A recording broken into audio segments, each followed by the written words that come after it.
Shay's bar was loud, crowded, and exactly the kind of place you'd expect to find two best bros having a beer on a Friday evening. Gabe Sullivan and Trace Stone had been meeting there for happy hour ever since they were old enough to drink. Gabe pushed through the front door with obvious frustration, phone to his ear, finishing a call. He made his way across the bar to where Trace had claimed their usual table. Overhead, big screen TVs blared overlapping commentary from multiple games. The anxious young man hunched his shoulders defensively, hand fidgeting nervously as he spoke. "Yes, Mr. Martinez. I understand. Tomorrow at 10. Yes, sir. I'll have it ready." "Dude, you've got to learn to stand up for yourself," Trace said as the call ended, not looking away from the screen where their team was getting demolished. He was 2 beers down and working on his third, clearly trying to drown something that was bothering him. "I've seen doormats with more backbone." "Shut up," Gabe muttered, taking a long pull from his waiting beer as he slumped into his chair. "What's wrong with you anyway? You look like shit." "Dude, I'm so screwed," Trace said, picking at the label on his bottle. "Miranda see your browser history again? Fuck off. Jake's wedding is this weekend." "So?" "He's marrying Jenny, one of Miranda's sorority sisters. Miranda was looking forward to seeing her entire pledge class, but now she has to work. And since she can't keep an eye on me herself, she's convinced I'm going to do something stupid." Gabe finally looked over at his best friend since middle school. "What'd you do this time, Romeo?" "Nothing major." "Okay, maybe I didn't realize she was looking over my shoulder and I checked out some other girl's Instagram. Now she's acting all jealous and saying I'm going to hook up with someone at the wedding." Trace took a long pull from his beer. "I can't bail on Jake, but Miranda says if I'm going, I need to bring someone she trusts to keep me honest. So bring your sister or something. She suggested you." Gabe nearly choked on his beer. "As your date?" "Dude, I know you're desperate, but there are limits to our relationship. Not my date. She wants you to be my chaperone." "Great, so I get to spend an evening babysitting you so you don't hit on bridesmaids. Come on, man. 15 years of friendship has to count for something. I'd do it for you." "No, you wouldn't." "Okay, I probably wouldn't, but I'm not you. You're a good friend. The best friend." Trace leaned forward. "Please? I'm desperate here." Fine. I don't have any plans anyway." An hour and several drinks later, Trace had the worst idea of his life, and that was saying something. "Wait, what if you were my chaperone and my date?" Gabe stared at him. "Dude, what are you talking about?" "She wants me to bring you as a chaperone because she doesn't trust me? Fine, but she never said what you had to wear." "I'm thinking, what if you went in drag?" "Okay, you're cut off." Trace ignored him. On a roll now. "Like, obviously you'd be a dude in a dress. Miranda's being so controlling and treating me like a child, so I give her exactly what she asked for, but in the most embarrassing way possible. Yeah, embarrassing for me." "Nah, dude. Jake will think this is hilarious, Minter. He's always been up for crazy shit. But Jenny will be so pissed and will give Miranda hell for making me bring you." "You want to embarrass your girlfriend at her friend's wedding? She's trying to humiliate me by making me bring a chaperone. This way, technically I'm following her rules, but everyone's going to be talking about my date, for all the wrong reasons. When word gets back to her, she'll be mortified. And you think this is going to help your relationship how? Look, she's threatening to break up with me if I don't go along with her plan. So I will, but this way, she learns not to treat me like I'm some untrustworthy kid." Trace leaned forward. "Please? I'm desperate here. We'll just need a dress, a cheap wig, and some padding from a costume shop." Gabe just wanted out of the conversation. "You know what? Fine. But you're going to owe me forever for this. And you're buying my happy hour drinks for the rest of the month." "Really?" "Yeah, and I'm not doing anything too ridiculous." "Deal. I'll figure out the costume stuff." He held out his beer bottle. Gabe clinked his own against it. "Don't make me regret this." The next Friday at happy hour, Trace was scrolling through his phone, while Gabe nursed a beer and his growing sense of doom. The wedding was tomorrow, and Trace still seemed convinced of the brilliance of his plan. "Okay, so here's the thing," Trace said with a frown. "There's some sort of cosplay convention in town. Most of the costume places are sold out or want like $500 for a crappy fake-looking wig." "Oh well, guess we can't see your stupid plan through," Gabe said, relieved. What a tragedy. But Trace was already back to scrolling, refusing to give up. "Hold on, let me try one more search." An hour, several beers, and far more than one more search later, Trace looked up from his phone. "Wait, check this out. True Reflections. Some sort of high-end spa or something. Look at these before and after photos." Gabe leaned over to look at the screen. The transformations were incredible minus men, completely convincing as women. and vice versa. This has to be fake, Gabe muttered. No guy looks that good as a chick. Reviews look legit, and they have an opening tomorrow morning before the wedding. Says here they use revolutionary bioadaptive cosmetics and temporary body modification technology. That sounds expensive, and way more than I agreed to. Wait, this changes everything. What if instead of obviously looking like a guy in a dress, you actually look good?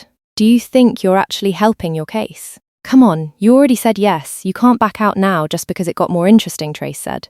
Look, I'll pay for the whole thing, and I'll bump those happy hour drinks up to a full year. This is way more elaborate than a costume shop wig. It's only for one night. And think about it, if this actually works and you look convincing, it's even better because all Miranda's friends will be there. Her whole pledge class. Word will travel back to her immediately. And when we tell her the truth, she'll lose her mind. So she'll break up with you even faster. Brilliant plan. Not after we explain to her that it was really you.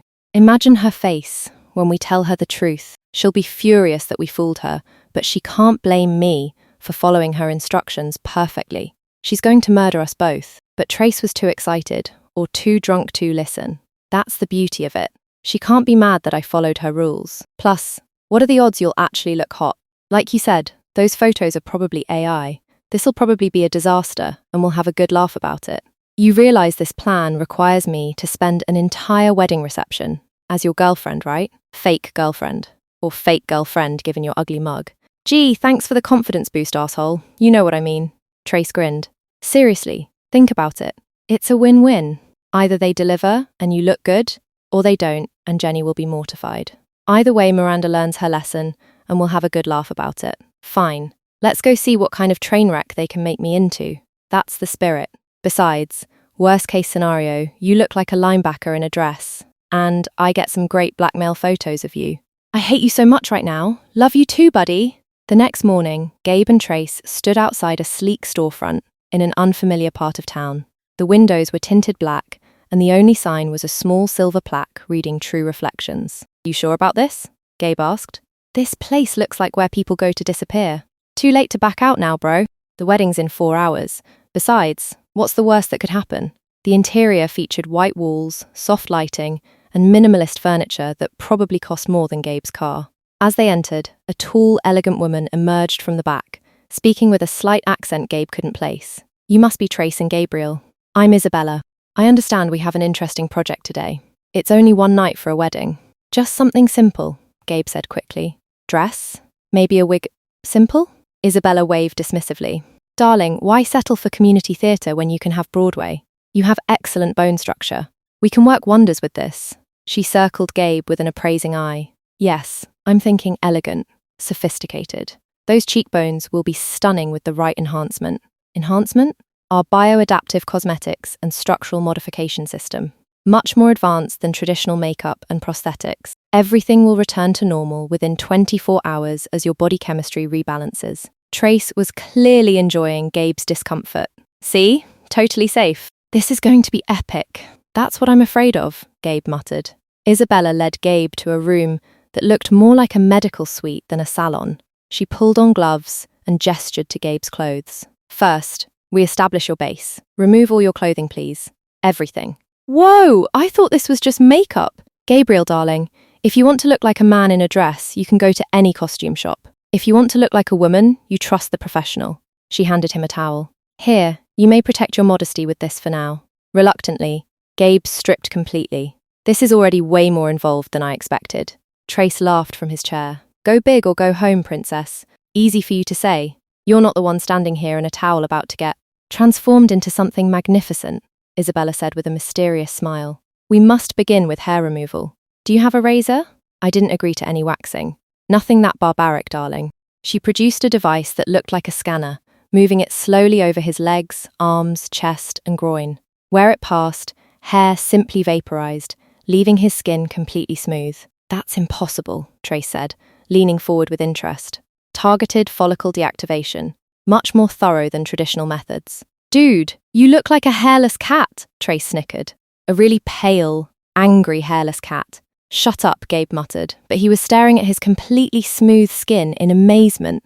Then we must make you a beautiful hairless cat, Isabella said with a smile. Moving to his head, she first applied a bold cap that covered his hairline completely. The cap fit tightly, creating a smooth, scalp-like surface. Gabe thought he could detect small filaments of electronics running through the cap structure.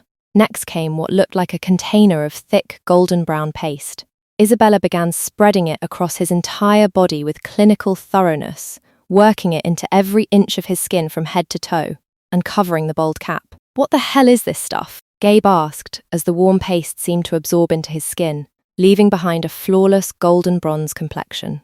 Bioadhesive pigmentation base. It bonds with your skin cells to produce melanin and provides the foundation for all our other modifications. Think of it as biological primer.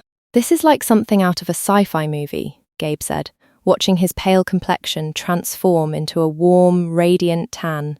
"I look like I just spent a month in Cabo." Trace grinned. "Holy shit, you look like a completely different person already. You went from pasty Irish to golden god in like 10 minutes. The compound also allows our prosthetics to bond seamlessly with your body. Much more realistic than traditional adhesives." "Prosthetics?"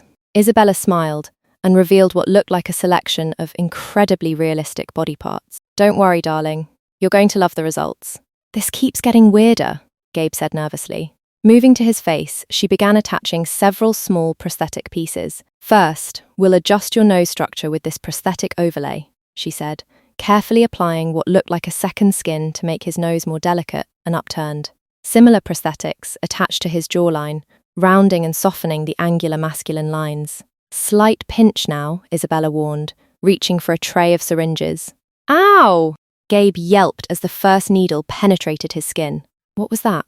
"Biocompatible filler in your cheeks and lips for definition," she continued, making precise injections. "And finally, a bit of micro-targeted Botox around your eyes and forehead to soften the masculine lines. Think of it as temporary plastic surgery." Gabe watched in the mirror as his features seemed to shift and soften. His nose was more delicate, his lips fuller, his jaw rounded. The changes were subtle but dramatic. Trace watched with delight. "Holy shit, you actually look like a chick. Like a really hot chick." "This is so weird," Gabe said, touching his transformed face carefully. "I don't even recognize myself. Wait until I'm finished." Isabella turned her attention to the cosmetics. "Now, let me guess your heritage." "I'm thinking Latina." "Yes, definitely. You have the perfect bone structure for the exotic, passionate type." "Latina?" Gabe squeaked. "I'm Irish and German. Not with your new skin tone, chica," Isabella said with a wink. "Trust me, this will be perfect." The cosmetics that followed were unlike anything Gabe had ever seen. She began with dramatic winged eyeliner that extended far beyond his natural eye shape, creating an exotic, almond-eyed look. Heavy false lashes followed, so thick and long they cast shadows on his cheeks. She used micro-needling to create perfectly shaped eyebrows, giving him elegant arches that framed his new eye shape. The contouring was masterful, highlighting his new cheekbones while creating shadows that made his face appear even more feminine. Finally, she applied a deep berry lip tint that made his enhanced lips look impossibly full and inviting. "I can't even tell where the makeup ends and my actual face begins," Gabe said, his voice tight with amazement and anxiety. "That's the point, darling. Now for the body modifications." Isabella carefully positioned breast prosthetics on the bioadhesive foundation she'd applied earlier. They seemed to meld with his skin, becoming warm and surprisingly natural feeling. They were a modest but noticeable B-cup, perfectly proportioned for his frame, complete with realistic brown nipples that stood proudly at attention.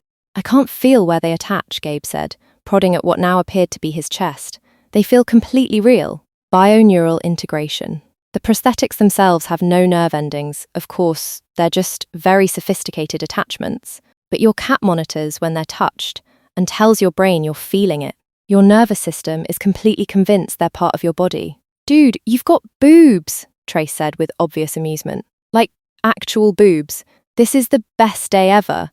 "They're not real," Gabe protested. "They look real from here. Can you, feel them?" "That's the weird part. I can. It's like they're actually mine." "Your new girls will need this," Isabella announced, producing a black lace strapless bra. "Absolutely not," Gabe protested. "The prosthetics require proper support. Without them, nothing will sit correctly and you'll be in considerable discomfort," Trace said impatiently. "Just put it on. We're already this far. Besides, it's not like anyone's going to see it. You are going to see it." Dude, we've been friends since we were 12. I've seen you in your tighty-whities more times than I can count. This is basically the same thing. How is this at all the same thing? The 34B black lace strapless bra, with its structured cups and underwire support, wasn't uncomfortable. Somehow it felt natural. The weight of the prosthetic breasts distributed perfectly through the molded cups and silicone grip strips that held it securely in place. Hip and rear padding followed the same process, specialized forms that bonded with the bioadaptive base, creating dramatically feminine curves. The hip padding gave him wide, womanly hips, while the rear enhancement created what could only be described as a perfect, heart-shaped backside that would make any woman envious. His silhouette transformed from masculine and angular to soft and curvaceous. "This feels so strange," Gabe said, running his hands over his new curves. "I have an arse now, like a real arse. A great arse," Trace added helpfully. "Seriously, you could bounce a quarter off that thing. You're not helping. I'm being supportive. You look amazing." Now for the final body reshaping. Isabella produced what looked like a high-waisted body briefer. "Step into this, please." The device turned out to be a combination corset and underwear that extended from mid-thigh to just below his chest. Once he was inside, Isabella activated it with her tablet. "Oh God, what's happening?" Gabe gasped as the device began to compress and reshape his torso. He could feel something tightening around his waist while simultaneously pushing his male anatomy up into his body through some kind of bizarre mechanical process. The device creates your feminine silhouette while positioning your anatomy for proper clothing fit. It also inserts microbands under your skin to reinforce the waist compression. "I can barely breathe," Gabe said, watching his reflection change as his waist narrowed dramatically. He could swear he saw the slightest hint of camel toe showing through the briefer at his crotch. "Beauty requires sacrifice, darling." "This is the weirdest thing I've ever seen," Trace said, thoroughly entertained. "You look like you were born a girl, like a supermodel, a really hot bald supermodel." "Ah, yes, the hair," Isabella said with a smile. "The finishing touch." She produced an elaborate wig, long dark waves with subtle highlights that caught the light. But instead of simply placing it on his head, she carefully positioned it over the bald cap and activated something with her tablet. The wig seemed to meld with the bioadaptive paste, and suddenly, Gabe could feel the hair as if it were growing from his own scalp. Gabe tugged gently at a strand and was amazed to feel the sensation on his scalp. "This feels real, like it's actually my hair growing from my scalp." Bioneural integration, with the embedded electronics in the cap, much more natural than glue or clips. Notice how it falls naturally, as if you just left the salon. She was right. The hair had a perfect, bouncy blowout look that framed his face beautifully. "This feels so wrong," he muttered. Trace said with obvious amusement. "It looks so right, though. Seriously, you look better than half the girls I've dated. That's not a compliment for me or your dating history." "Hush now. You are gorgeous," Isabella said with satisfaction.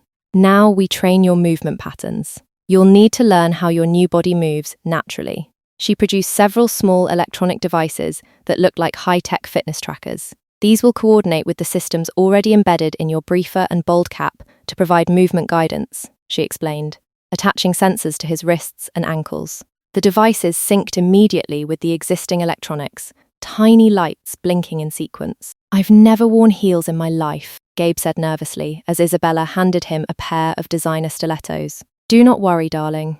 The sensors will coordinate with the neural interface to make it more natural than you expect." Isabella activated the sensor array with her tablet. "Now, walk to the far wall and back. Don't think about it, just move." Gabe took his first tentative step and immediately felt the difference. His hips seemed to have a mind of their own, swaying in a way that felt completely foreign, yet strangely natural. The heels forced his spine into a different curve, pushing his chest forward and his rear back. "What is happening?" he asked, alarmed by how fluid the movement felt despite his conscious resistance. "The sensors are providing micro-corrections to your nervous system," Isabella explained, making adjustments on her tablet. "Your brain is learning the movement patterns that match your new body structure." "Walk again," she commanded. "This time, let your arms move naturally." This time was worse. His arms seemed to flow differently, hands positioning themselves with unconscious grace. His steps were shorter, more precise, and there was an undeniable sway to his hips that seemed to happen automatically. "I can't control this," he said, his voice rising with alarm. "My body is just doing these things on its own." Dude, you're swaying, Trace said with obvious delight. Like full-on seductress walk. This is incredible. Turn and pose at the wall, Isabella instructed. Let the senses guide you.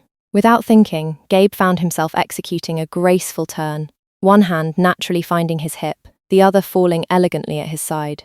The pose felt effortless, completely feminine, and utterly horrifying. This is insane, he breathed, staring at his reflection in the mirrored wall. I look like I've been doing this my whole life. Temporary muscle memory conditioning, Isabella explained with satisfaction. Much more effective than trying to consciously remember how to move like a woman. You will be able to move through the wedding reception with proper feminine grace. She had him practice sitting, standing, and walking for another 15 minutes. Each movement became more natural, more unconsciously elegant. The way he crossed his legs when sitting, how he smoothed his hands over his hips when standing, the gentle sway when walking, it all felt increasingly automatic. How long will this last? Gabe asked, disturbed by how right the movements felt. Like everything else, 24 hours. You'll go back to normal when you remove the bald cap, Isabella assured him, removing the sensors from his ankles and wrists. Now, let's add your dress and complete the transformation. The cocktail dress slid on like it was made for his new body. It was striking in its elegant simplicity, a black off-the-shoulder bodice with 3/4 sleeves that hugged his torso perfectly, paired with a deep navy A-line skirt that hit just above the knee. The luxurious fabrics complemented his new golden skin tone perfectly. Isabella added delicate gold jewelry, small hoop earrings, a thin chain necklace that drew attention to his décolletage, and a simple bracelet. The final touch was a small clutch purse that matched the dress perfectly. Looking in the mirror, Gabe saw a sophisticated woman ready for an upscale event. I look like someone's ultra-stylish girlfriend, he said, the words coming out naturally. Trace grinned. You look like my ultra-stylish girlfriend. This is perfect. Miranda's going to have a heart attack when she sees the photos and realizes we completely outsmarted her controlling ass. I still think this is a terrible idea. Come on, where's your sense of adventure? Live a little. This is only for 24 hours, Gabe asked nervously. 24 hours, Isabella confirmed. As your body chemistry returns to normal, the prosthetics will detach and everything will reverse. What if something goes wrong? Gabe asked nervously. Nothing will go wrong, darling. I'm a professional. Now for the final touch, Isabella said with dramatic flair. She fitted what looked like a high-tech collar around his neck. This device will change your voice temporarily. Change how? Speak normally, she said, activating the collar with her tablet. I don't understand. Gabe stopped mid-sentence. His voice was completely different, higher, musical. Whoa, that's trippy, Trace laughed. Say something else, Isabella instructed, adjusting the settings on the tablet further. This is so extraordinary, no? Gabe stopped, horrified by the breathy, sultry quality that had crept into his tone. Why do I sound like this? The collar works with your larynx and vocal cords to raise the pitch of your voice and syncs with the neural interface in your cap to give you cultural linguistic patterns perfect for the passionate, fiery Latina type, Isabella explained, making final adjustments. But this is more than accent, no? Gabe asked, his brow furrowing.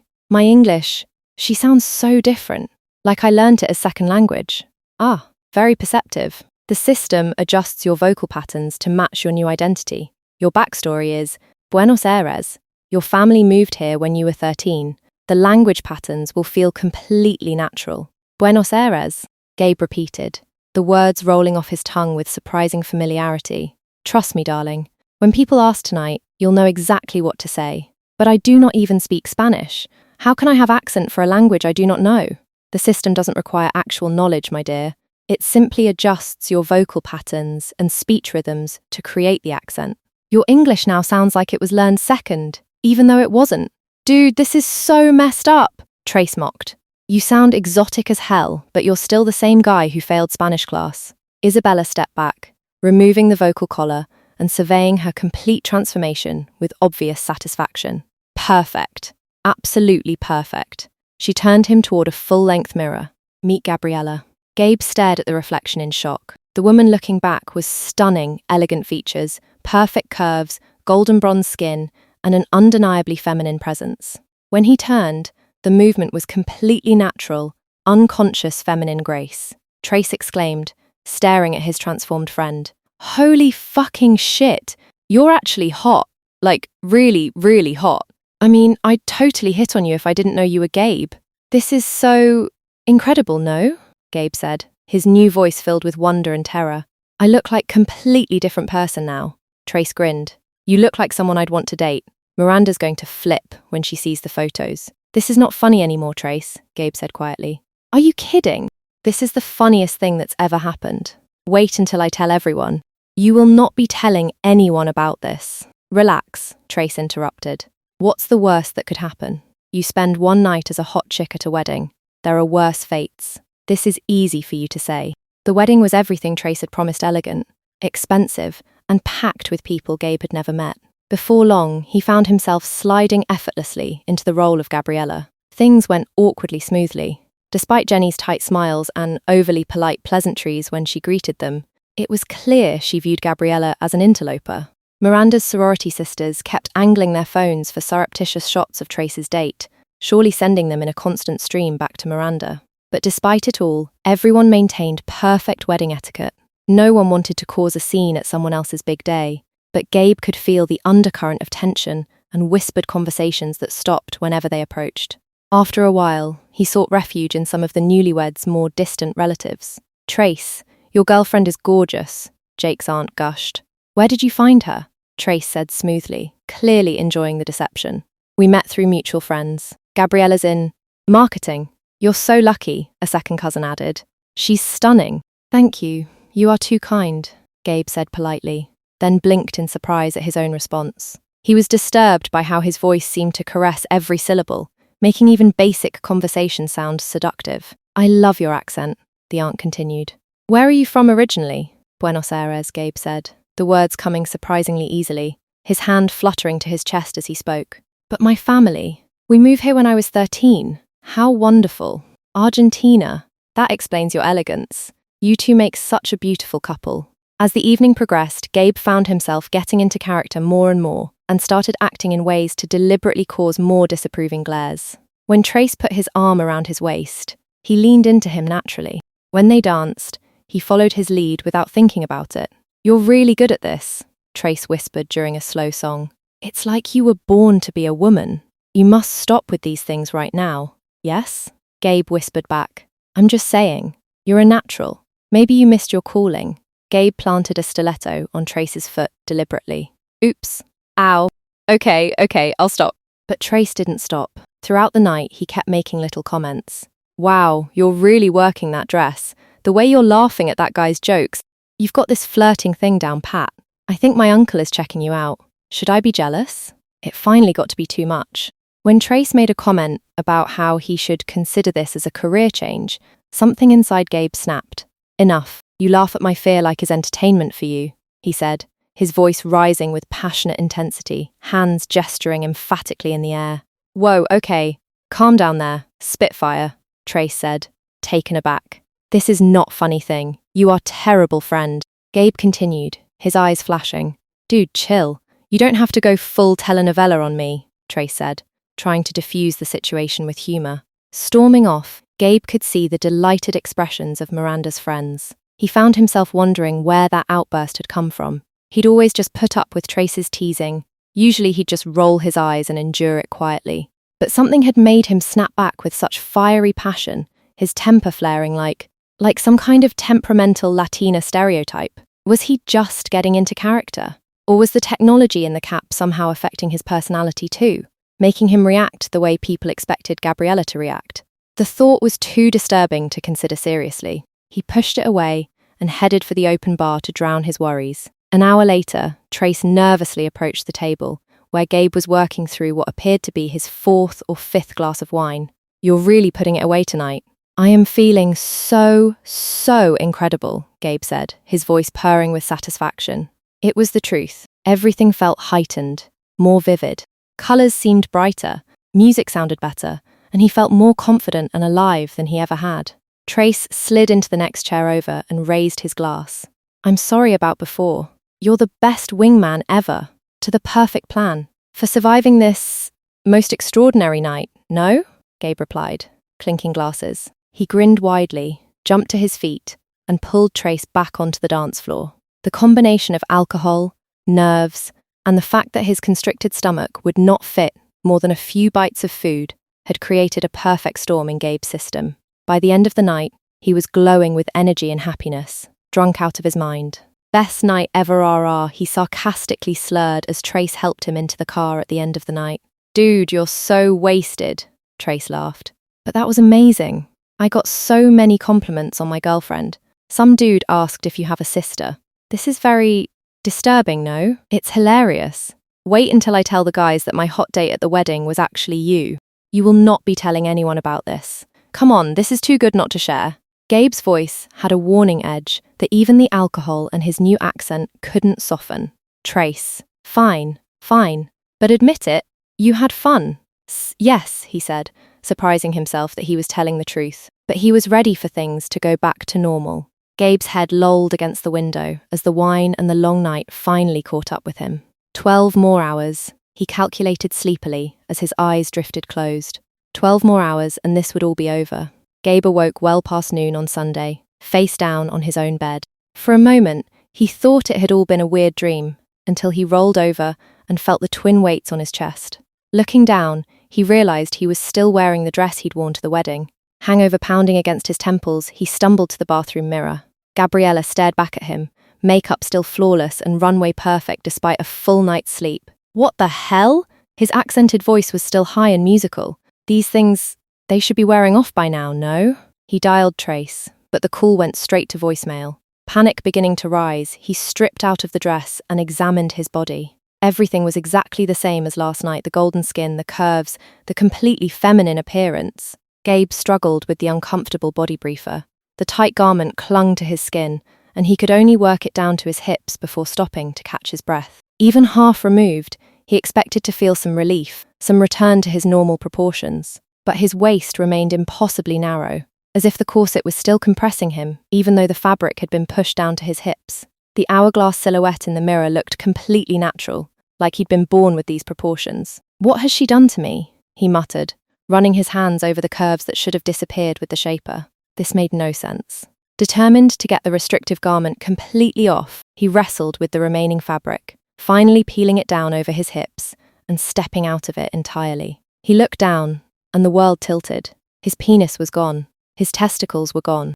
Where they should have been, where they'd always been, there was nothing but a small, neatly groomed triangle of dark hair above delicate feminine folds. It wasn't real, it couldn't be real. It had to be another of Isabella's prosthetics. But he knew that his brain, influenced by the cap still embedded in his wig, would insist it was real skin. His hands trembled as he reached down to confirm the impossible. The contact sent a jolt through his nervous system. His brain told him the flesh felt warm, soft, undeniably real under his fingertips. The wrongness of it all made his stomach lurch.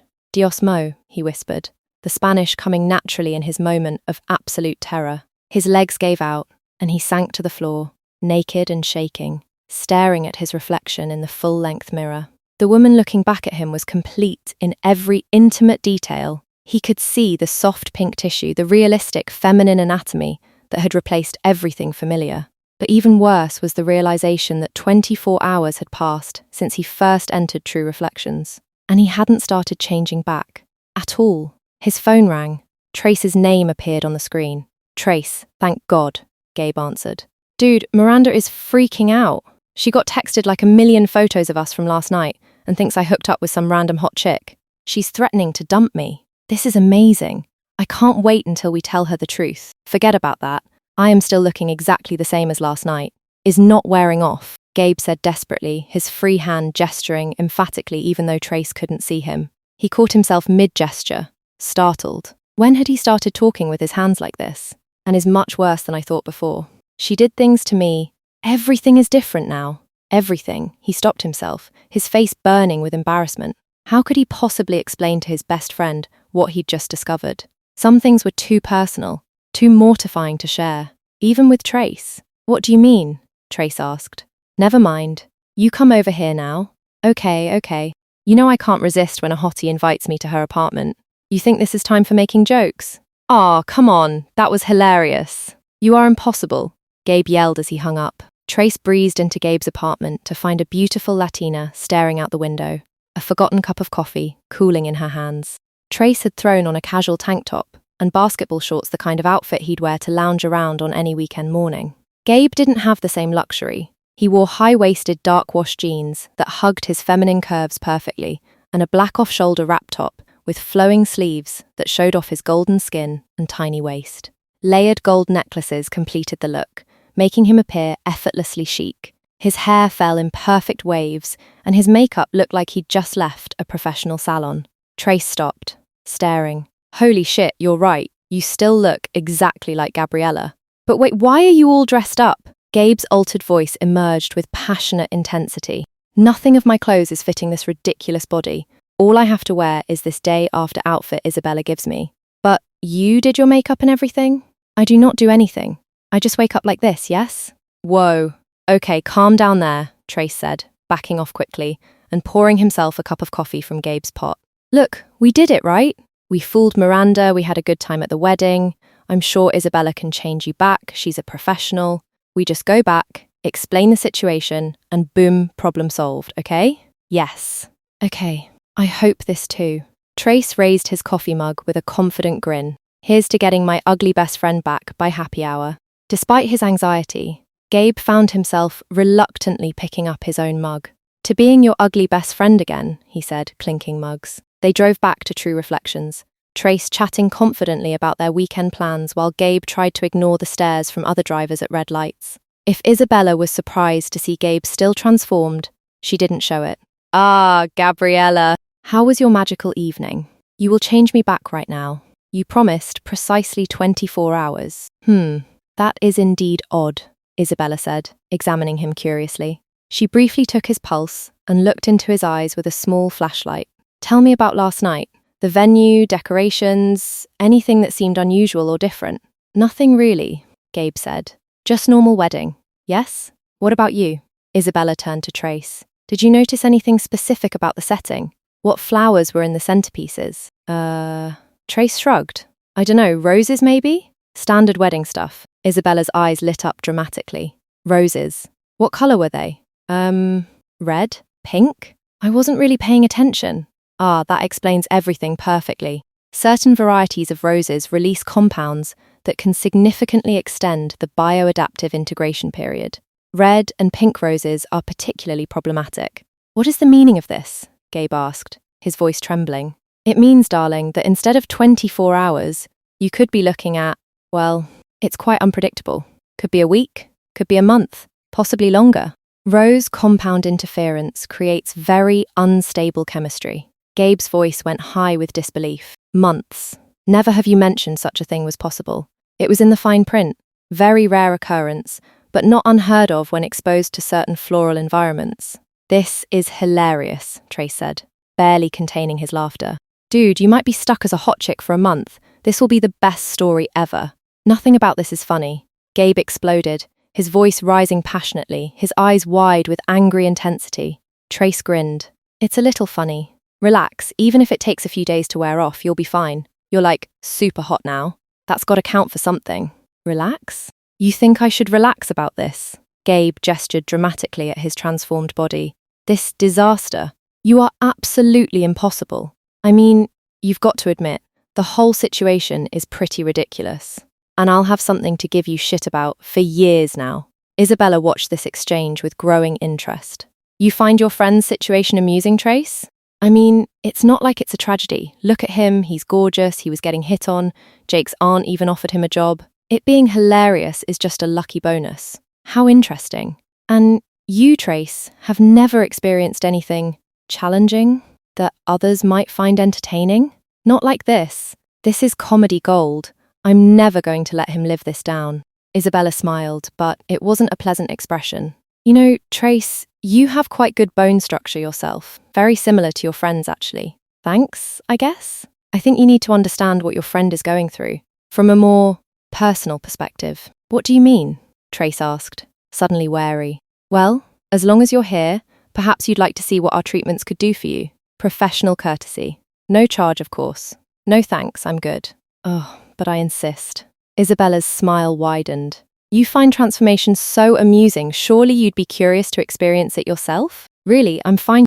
Isabella was already moving, pressing a small device against Trace's neck before he could react. Just a little something to help you empathize. What the hell? Trace's eyes went wide, then rolled back as he slumped unconscious. What have you done to him? Gabe demanded. Your friend lacks compassion. But more importantly, what good is a male best friend to a woman like Gabriella?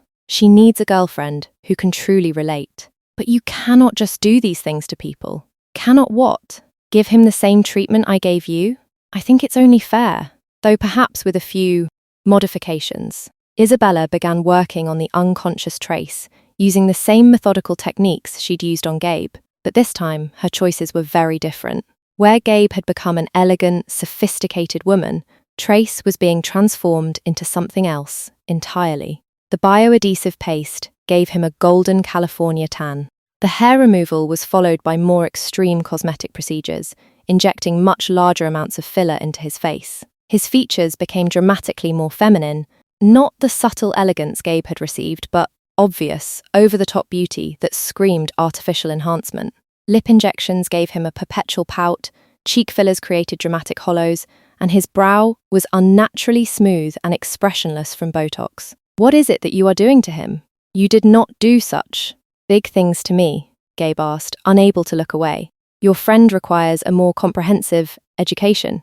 The breast forms she attached to Trace were significantly larger, a generous D-cup. When Isabella brought out the same corset device she'd used on Gabe, her smile turned predatory. She adjusted the settings far beyond what she'd used the prior day. The device constricted severely, giving Trace an almost impossibly narrow waist that, combined with the oversized hip padding, resulted in an exaggerated hourglass figure that looked like a cartoonish exaggeration of femininity. When Isabella finally peeled the shaping device from the unconscious Trace, Gabe gasped in horror as he realized that Trace now possessed the same completely feminine anatomy he'd discovered on himself that morning. But where Gabe had found delicate, naturally groomed femininity, Trace's new anatomy was perfectly waxed and sculpted to perfection, bold and bare, in a way that screamed high-maintenance salon visits and left nothing to the imagination. He is going to kill you when he wakes up, no? Oh, I think she will have other concerns. An hour later, Trace awoke to find himself inhabiting the body of a stunning blonde bombshell, tall, curvaceous, with the kind of dramatically enhanced features that belonged on magazine covers. But unlike Gabe's elegant sophistication, everything about Trace screamed California party girl. Oh my God, what the hell did you do to me? The voice that came out was breathy, feminine, with a valley girl accent that made Trace sound like a stereotypical airhead. Why do I sound like this? Isabella held up a mirror in front of Trace. Meet Traci. I thought the name suited your new personality. Trace stared at the mirror in horror. The reflection showed a woman who was undeniably beautiful, but in a very different way from Gabe, more overtly sexual, with a shocking mane of platinum blonde curls, dramatically enhanced curves and pouty lips that seemed designed for trouble. Like, change me back. Right now. Oh, I'm afraid the timeline is just as uncertain for you as it is for your friend. You were both exposed to the same rose compounds at the wedding. Could be days, could be months, you never know. What does that even mean?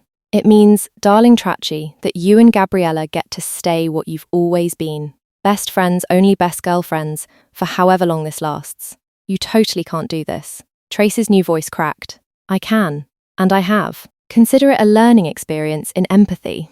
Isabella retrieved a large duffel bag from behind her desk. Your new starter wardrobe, Traci. I selected items appropriate for someone of your particular aesthetic. Trace opened the bag and immediately recoiled. Inside were clothes that made Gabe's elegant outfits look practically conservative crop tops, micro mini skirts, barely there dresses, and platform heels that could double as weapons. I am literally not wearing this trashy stuff. You'll wear what's appropriate for your new image. Unless you'd prefer to leave here completely naked. Why are you doing this to us? Trace demanded, his Valley Girl accent making the question sound almost childish. Your friend needed to learn to assert herself, and you needed to learn humility. Sometimes justice requires a firm hand, but this is super extreme. So was laughing at your friend's distress for 3 straight hours. Defeated, Trace took his new clothes to the changing room, emerging, looking like he was ready for a nightclub photo shoot. The hot pink crop top barely contained his enhanced chest. The white miniskirt left nothing to the imagination, and the platform heels forced him to walk with an exaggerated hip-swaying strut. "I look like a literal walking stereotype," Trace complained, tugging futilely at his too short skirt. "You look exactly like what you are," Isabella said without sympathy. "A shallow person who finds others' suffering entertaining." "Ay chica," Gabe said, staring at his transformed best friend with a hint of vindication. "You look like you stepped out of music video, no? Whatever. Thanks for nothing, this is totally all your fault." Trace whined. "My fault?" Gabe shot back with passionate fire, pointing accusingly at Trace. "You are the one who thought my panic attack was most magnificent fun." "That's like totally different. How is this different exactly?" Gabe demanded. Because, Trace struggled, his breathy voice making him sound vapid. "I look like a total bimbo and you look all sophisticated and whatever." "Sophisticated? I look like I should be starring in telenovelas." Gabe shot back with dramatic flair. "We are both trapped in these impossible stereotypes, no?" "But this is so totally not funny anymore," Trace complained. "No, it really is not," Gabe agreed. "How long do we have to stay like this?" Trace asked desperately, turning back to Isabella. "As I explained, it's impossible to predict. The rose compound interference creates very unstable biochemistry. Could resolve tomorrow, could take longer." Just then, Trace's phone started ringing. Both transformed friends could see Miranda's name lighting up the screen. "Don't ans," Gabe began, but Trace had already put the call on speaker without thinking. "Miranda, who is this?" Miranda interrupted, voice was sharp with suspicion. "Where's Trace?" "This is, Trace looked around desperately, his enhanced lips forming a perfect O of confusion. "Oh my God," Miranda's voice went ice cold. "You're the slut he hooked up with at the wedding, aren't you?" "I knew it. He ditched his pathetic loser friend for some bimbo." "Miranda, wait. I can totally explain." "Don't you dare try to explain anything to me, you home-wrecking whore. And tell that cheating bastard Trace that we are so done." "Done." The line went dead with a violent click. "Oh, my God," Trace said in stunned disbelief. "She totally thinks I'm the girl I hooked up with." Isabella laughed, pointing at his new breasts. "Well, there is a whole lot of girl hooked up to Trace right now, so she's not entirely wrong." Gabe let out a melodic laugh. "This so isn't funny at all." "Is a little bit funny," Gabe said, unable to resist a sharp smile. "Karma is what is word, bitch, no?" "Oh my God, you're totally enjoying this." "Maybe, a little bit, yes. I can't believe you're being so mean to me right now. I just got dumped. And I cannot believe you still make this about you when we both—" Gabe stopped mid-sentence and sighed. "Enough of this bickering. We are arguing like catty teenagers, no?" Taking a breath, Gabe refocused on the pair's bigger problems. "Isabella, we have practical problems. What about work? I cannot show up at my job looking like a completely different person. You'll have to temporarily find new jobs. Tracy said earlier that you received a job offer last night." Trace looked up suddenly, at the sound of his new name, his attention snapping away from the bracelet he'd been playing with on his wrist. "Wait, what? What are we talking about?" "The job offer," Gabe said with exasperation. "From the aunt of Jake's at the wedding. Were you seriously just staring at your jewellery?" "But it's so sparkly," Trace said defensively, then seemed to catch himself. "I mean, whatever. Yes, she totally loved you. The aunt, she wants that I work at her boutique with the fashion." "Fashion," Isabella exclaimed. "Perfect for someone with your new attributes. I can help you with documentation. New identities can be arranged and delivered within a few days." "What kind of identity?" Gabe asked suspiciously. "We'll come up with something appropriate." "Do I get to do fashion too?" Trace asked. "Oh no, darling. I'm thinking cosmetology would be more fitting for your aesthetic. This is totally unfair. His life is all classy and sophisticated, and mine is super basic. Actions have consequences, my dear. Your friend was an unwilling victim of circumstances. You were an eager participant in his humiliation. But I was literally just having fun." "Well, you're in luck. I'm sure Tracy is going to be all about having fun." "I can't believe this is happening." "Believe this," Gabe said, his tone sharper than before. "Maybe next time you think before you laugh at someone's problems, no? When did you get so mean?" "When my best friend spent 3 hours treating my panic attack like big joke." "Funny how this now changes everything, no?" Isabella dismissively guided them toward the front door. "Now, if you'll excuse me, I have other appointments." Your documentation will be delivered within a few days. Wait. Trace called out. How do we contact you if we need help? Isabella paused at the doorway, her smile enigmatic. Oh, I very much doubt you'll need to contact me. You'll figure things out. But what if you're resourceful? You'll adapt. Her eyes glittered with amusement. Besides, isn't this what friendship is about? Supporting each other through difficult times? With that, she closed and locked the door, leaving two transformed friends on the sidewalk, contemplating their uncertain futures. 2 days later, the new girlfriends sat in Gabe's apartment, trying to figure out their unwanted reality. Since nothing had yet changed about their transformations, they were reluctantly accepting they might be stuck for a while. Isabella had sent them both home with starter wardrobes, and they had reluctantly started wearing the least stomach-turning items they could piece together. Today, Gabe wore a flowing navy blue wrap dress that hit just below the knee, paired with nude flats and delicate gold jewelry. The outfit was sophisticated and understated, making him look like a young professional. Trace, meanwhile, was squeezed into a tight pink tank top with rhinestone lettering that read Princess and matching velour shorts that barely covered anything. Platform sandals added another 4 inches to his height. We must make some plan, Gabe said, pacing gracefully around the room. If this lasts weeks or months, we cannot just wait around doing nothing. I literally can't get any decent job looking like this, Trace complained, adjusting his too tight top for the 100th time. No matter what he wore from his new wardrobe, he looked like he was heading to a strip club, rather than a job interview. Perhaps that is precisely the point, no? Gabe said. Isabella wanted to teach you most important lesson about judging people. This is so messed up. We must play these parts until this wears off, gesturing between himself and Trace with both hands. What other choice do we have? Play the part? Act like these people Isabella makes us. Get the jobs, live the lives. This is literally so unfair. I look like a total skank. But this is our only option. I will call Jake's boutique aunt. You must find work that fits your new appearance. Like waiting tables or something? I do not think it will be as college professor, Gabe said, gesturing at Trace's outfit with dark amusement. We take what we can get. We just need to survive until this ends. How long do you think it'll really be? I do not know.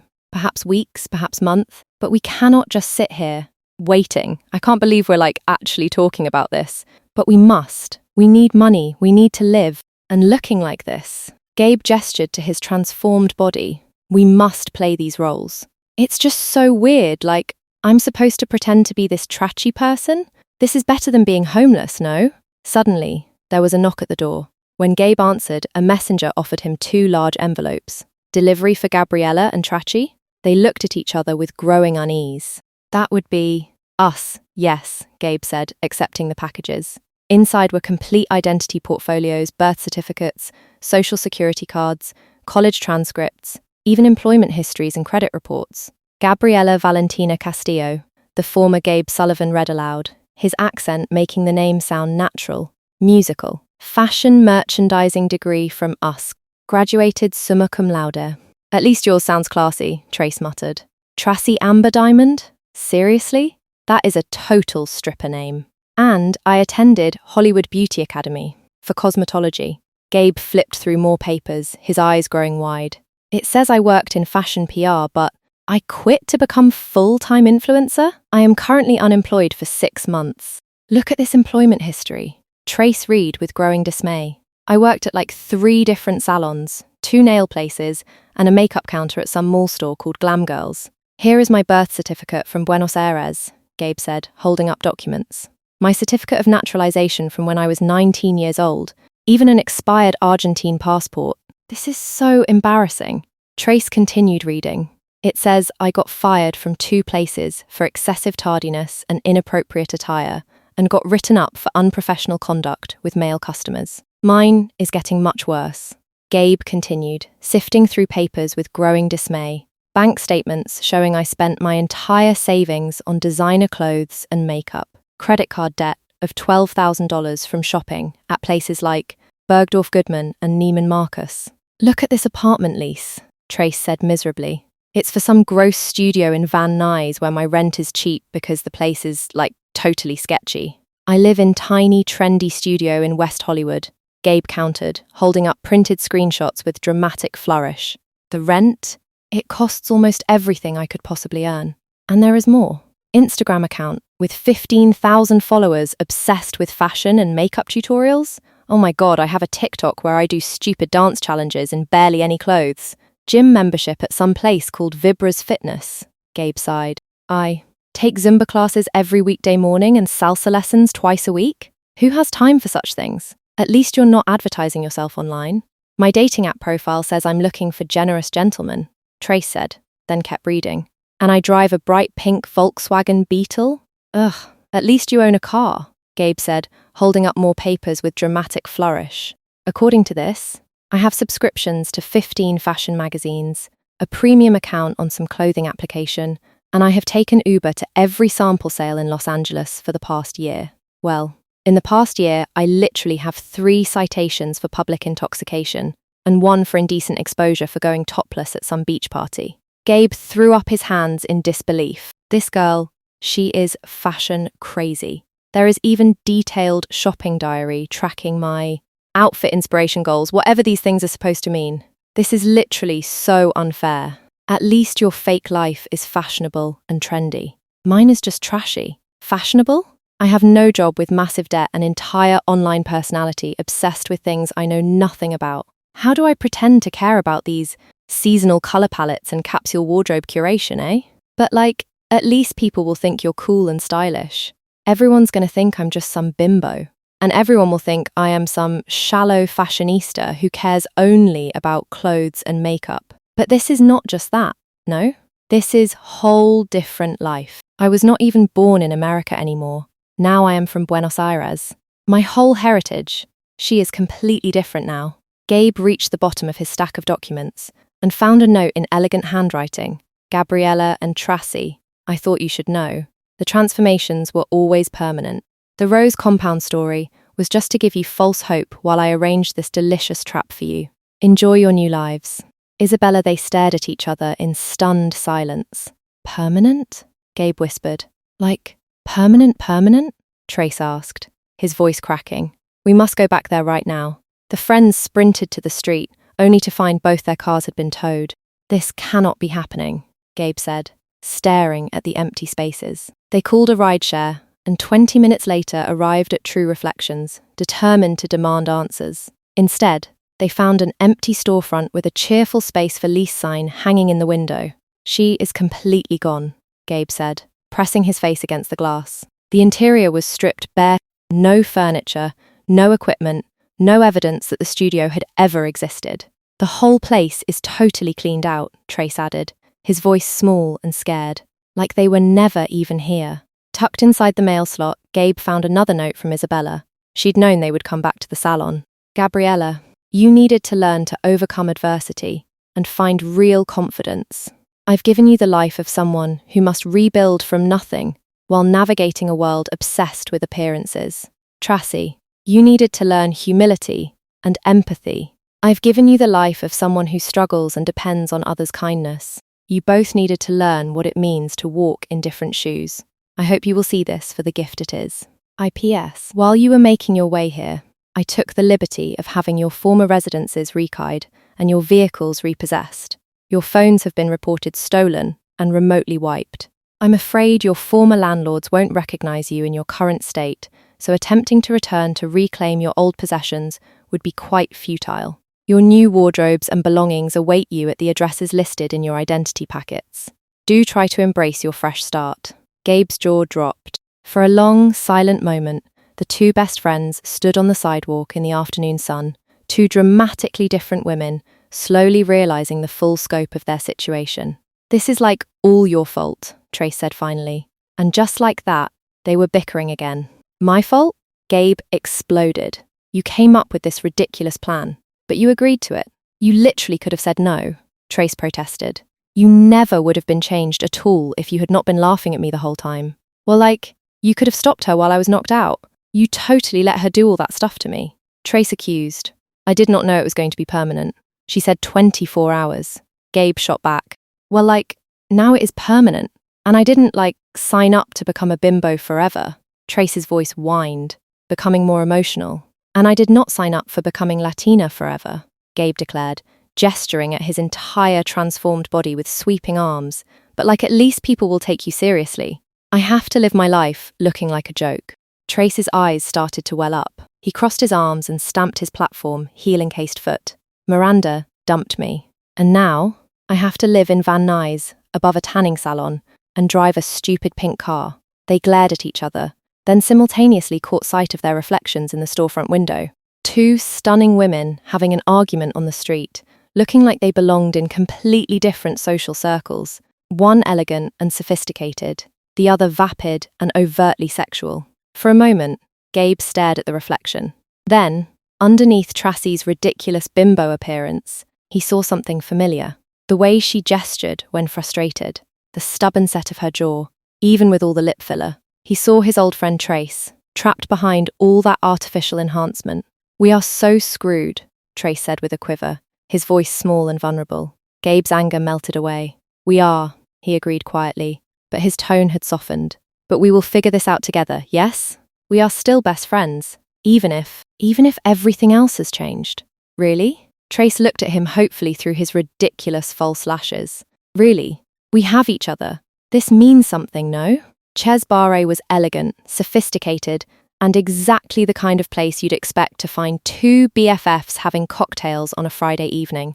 Gabriela Castillo and Tracy Diamond had been meeting there for happy hour ever since they'd rebuilt their lives.